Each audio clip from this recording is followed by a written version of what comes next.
It's daybreak on Rise News, and it's time for the press preview. First look at what's on the front pages as they arrive. We start off with this day: global order in peril as Russia invades Ukraine. President Joe Biden says attack was premeditated and it's a brutal assault. Nigeria's oil royalty taxes from Shell fell by $3.7 billion in 2020. And moving on to Nigerian Tribune this morning, fresh uproar in APC over party chair. More on that on page 5. More stories here. President Putin begins war, invades Ukraine, over 50 killed. Ukrainian president declares martial law and calls on citizens to fight. More headlines here on the Nigerian Tribune. Electoral Act, what will become law today if Buhari signs 119-page document? Well, here's the front page of The Nation. It leads with lawmakers seeking power to invite president and governors. Constitution review proposal sets tough conditions for independent candidacy and party registration. Above the nameplate this morning, while petrol scarcity persists, by IPMAN, the Independent Petroleum Marketers Association of Nigeria. 7 SAN, 16 others applied to be Supreme Court justices. Tinubu visit Oni, Owa, Oboku gets blessings. Those are traditional leaders. And 2 policemen, 5 others killed in multiple attacks on banks. This and many more you can find in a copy of The Nation today. And the international papers, Daily Express leads with the war in Ukraine. It says, redrawing map of Europe in blood. The world gasped in horror yesterday as blood-stained aggressor Putin launched a terrifying full-scale invasion. The Daily Express. And the Eye tells the story of what it calls Ukraine's agony. The Guardian says Putin invades. And for the and more international papers, Financial Times obviously leading with the crisis in Ukraine. It says Putin's forces storm Ukraine as the West condemns biggest challenge to European peace in 80 years. More headlines on the Financial Times. European former leaders walk away from director seats on Russian boards. For the press preview, let's bring in Emmanuel Baylor. Emmanuel, thank you for being here again today.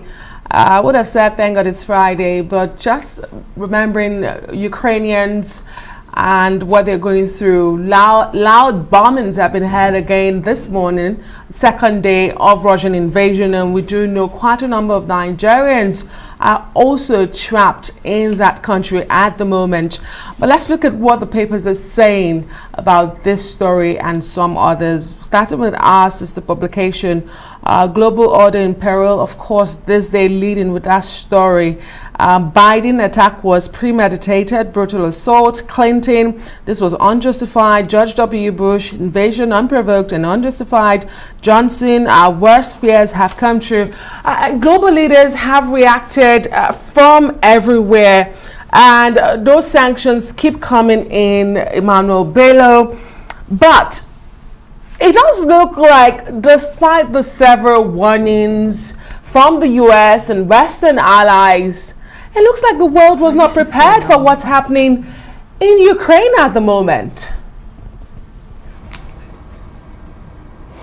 Good morning, Adeso. I think the world you're right, everyone was taken unawares, and although the US president was actually really sounding, talking about this warning that there's going to be an invasion. Even within his country, there were those naysayers who thought he was just trying to be, he was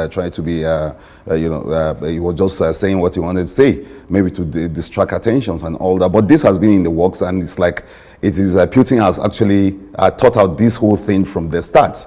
Those familiar with this development say that Putin has always said that the biggest mistake the greatest mistake of this century was the dismembering of the Soviet Union. And so that he's on a mission, and this is what makes it dangerous, because Putin is actually on a spiritual sort of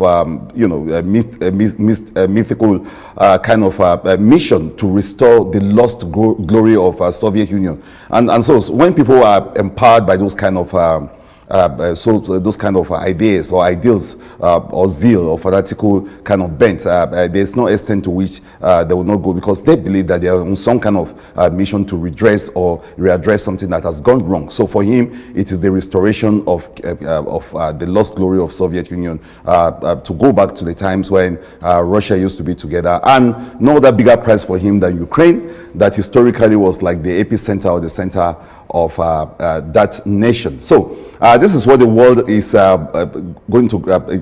coming together to fight with. They are fighting against fighting an ideal, fighting something that someone has thought up in his head, and have discovered that it is time for him. It's a mission that he must accomplish. Now that's very dangerous. That's the same. That's why some comparison with Hitler seem to be making in some of the foreign newspapers. You saw Putin being dressed up almost like Hitler, because Hitler then believed in the Aryan race, the fact that the Germans were superior to every other person. It was racist, and there was Nazism involved. So there's an ideology behind what Putin is doing, and I think that is why the rest of the world, apart from maybe China, is coming together to say, look, let us fend off this evil, because it's beyond just Ukraine. It's that's not actually even the hope or the dreams of Putin. He wants to go all the way, and this is the danger that the whole world is faced with an ideologue who is really ready to redesign, and like our paper said, change the global order if need be. Report earlier from a correspondent at Defemi about a Nigerian student rather trapped in Ukraine, and it was in the news as well that some representatives from the House are heading to the country, and one wonders, what are they supposed to do there today?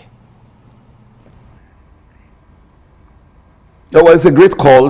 Nations are pulling back their citizens, because Ukraine is the target of this battle. So nobody wants to be caught in the crossfires of this, and so it's a patriotic move to make, to call out your citizens. Ukraine has a lot of Nigerian population. A very, very popular pastor is based in Ukraine with one of the largest churches there. So we have some form of relationship with Ukraine, and it's not a strange place for Nigeria. So they're called by the members of the House, and they move to actually evacuate Nigerians there. Other big nations around the world have been doing. Britain started a long time ago with even the US. So it's the right thing to do. Of course, as usual, we'll keep our eyes on this to see how effective we're able to evacuate our citizens out of those danger zones. Definitely, Manuel, and this is the biggest story in the world today. And one thing we know about war is there'll always be collateral damage. People who were not in the room, people who were not part of decision making, facing the consequences of those decisions being made. But let's come to Nigeria, one of the leading stories here in the country. Nigerian Tribune says there's fresh uproar about the APC's party chair. These days says is giving a story on why President Buhari settled for Abdullahi Adamu as consensus candidate for the APC chair, and some governors are saying no, President Buhari did not pick Adamu as the consensus candidate. Emmanuel. There is a sort of back and forth that you are getting, and but we thought we'll be done with all of this by tomorrow. Yeah, when the date was suddenly changed, and with PDP mocking that, look, you have a ruling party that can't even get stick to a date. The PDP has enough again this morning to actually laugh at, which is the fact that the president is zeroing, according to this report, zeroing on former governor of Nasarawa State, Abdullahi Adamu. And that's even for some people, if it is true, went against what the president, the kind of person that the president said he wanted. Everybody knows that Abdullahi Adamu was, has been accused. He's had all those EFCC cases, still having some questions to answer. So, is that the kind of person that the president wants to, give as the party chairman? Well, he's already facing stiff opposition, not only by those who were were contesting. But even governors who are saying that, look, a name has not been mentioned yet, and that this is just media gimmick, probably from those same quarters of the people trying to prop up the former governor. But my experience have shown that sometimes when you hear these kind of things and you have papers reporting on them so boldly as this, something must have happened somewhere. Some source must have had something. And already we already know that APC is zoning the chairmanship to North Central. So it's fair to almost suggest that probably this is the direction the president wants to go. But what kind of choice is he making, if he's indeed making a choice of the former governor? What is he looking at? Is he looking at experience, or is he looking at just, is he looking at age? Is he looking at the crisis ahead? What sort of factors will have gone into this decision making? That's left for us to actually look at if this choice of his, I mean, if it eventually turns out that, yes, this is the person he's choosing, how does Adamu, for instance, stand against the person of Ayu, who is the chairman of the national chairman of the PDP? So what is the president looking out for?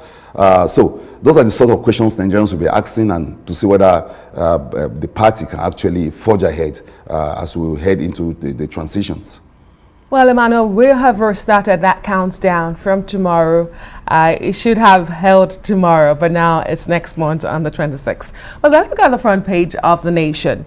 As part of the Constitution review, the National Assembly will vote on a bill seeking to empower to compel the president to appear before it to answer questions on security and other matters. The clause is also seeking to empower the House of Assembly to summon the governor.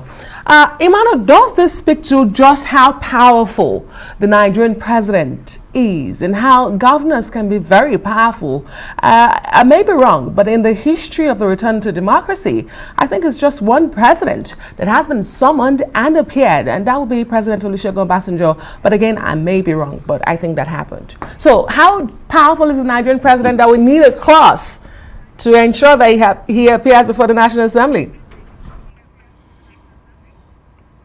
Very powerful at this one, and that's part of the problem. Some of these, some of these bills are seeking to see whether we can actually have what looks like, some of the civilized way things are done elsewhere around the world. Whittling down the powers of the governors. So remember that even the electoral law was trying to actually seek to do that, to reduce the overriding power of the governor. A Nigerian governor is really, really powerful, and the president is probably one of the most powerful men or individuals even on the global stage.